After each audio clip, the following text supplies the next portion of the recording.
বাদশাহ হারুন রশিদের একটি ঘটনা না বললে নয়।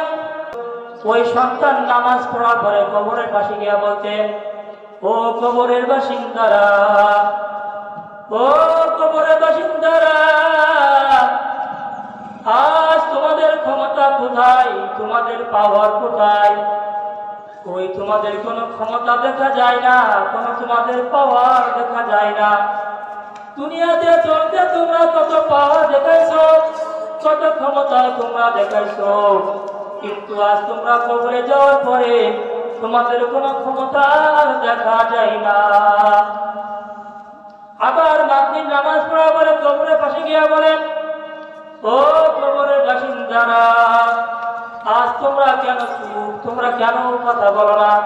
তোমার জবান দিয়ে তুমি কত বাহাদুরি করছো, তোমার জবানের কত টক্কর তুমি দিয়েছো, আজ কেন তোমার জবান দিয়ে তুমি কিছু বলো না? কই তোমাদের পাওয়ার ক্ষমতা, কই তোমাদের জবানের পাওয়ার? আজ তো তোমাদের কোনো কিছুই পাওয়া যায় না। তাই দুনিয়ার বাবা ভাইরা, দুনিয়ায় চলতে ফিরতে কয়দিনের জন্য, এই ক্ষমতা পাওয়ার কিন্তু একদিন যদি আল্লাহ তাআলা আমাদের থেকে কেড়ে নেন, তাহলে কিন্তু এই ক্ষমতা আর পাওয়া থাকবে না।